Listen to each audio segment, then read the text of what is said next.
இயக்குனர் ஷெரீப் இயக்கத்துல KPY பாலா நடிச்சு வெளியாகி இருக்கிற படம் தான் காந்தி கண்ணாடி. சிவகார்த்திகேயன், AR முருகதாஸ் மாதிரியான பெரிய ஐகான்ஸ் உடைய மதராசி படம் கூட இந்த படம் ரிலீஸ் ஆகியிருந்தாலுமே கூட காந்தி கண்ணாடி படம் நல்ல வரவேற்பை தான் ரசிகர்கள் கிட்ட வாங்கியிருந்துச்சு. பாலாவுடைய காந்தி கண்ணாடி படத்துக்கு பல ரிவ்யூவர்ஸ் ரிவ்யூ கூட பண்ணல. சொல்ல போனா தியேட்டர்ல பல தியேட்டர்கள் ஒதுக்கவே இல்லை. நிறைய இடையூறுகள் இருந்தாலுமே கூட காந்தி கண்ணாடி படம் ரசிகர்கள் கிட்ட போய் சேர்ந்திருக்கு அப்படின்னு சொல்லலாம். இதுக்கு முழு காரணம் பாலா அப்படிங்கிற ஒரு தனியால் அப்படின்னா அது மிகையா இருக்காது.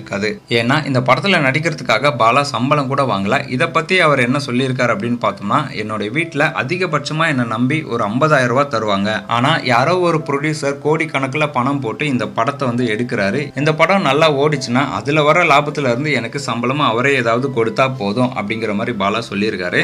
சம்பளத்தை விட இந்த வாய்ப்பை தான் நான் பெருசா பார்க்குறேன் அப்படிங்கிற மாதிரியும் பாலா சொல்லியிருக்காரு. ஸோ பாலாவுக்கு ப்ரொடியூசர் சம்பளம் கொடுத்திருந்தாலுமே கூட அந்த பணம் எப்படியும் பாலா வீட்டுக்கு போயிருக்காது. உதவி தேவைப்படுற யாரோ ஒருத்தரோட வீட்டுக்கு தான் போயிருக்கும். ஸோ பாலாவுடைய சுயநலம் இல்லாத இந்த மனசுக்காகவே தான் காந்தி கண்ணாடி படம் இப்போ 8.5 IMDb ரேட்டிங் வாங்கியிருக்கு. இது பாலாவோட மனசுக்காக மட்டும் இல்லை, உண்மையாகவே அந்த படம் தரமாக இருந்ததுனால தான் IMDb இந்த ரேட்டிங்கை கொடுத்துருக்காங்க.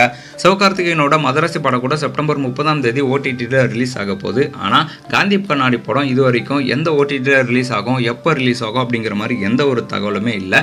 இதை பற்றி நீங்கள் என்ன நினைக்கிறீங்க அப்படிங்கிறத கமெண்ட்டில் சொல்லுங்கள். இந்த மாதிரி தொடர்ந்து பல வீடியோஸ் பார்க்க நம்ம சேனலை சப்ஸ்கிரைப் பண்ணிக்கோங்க.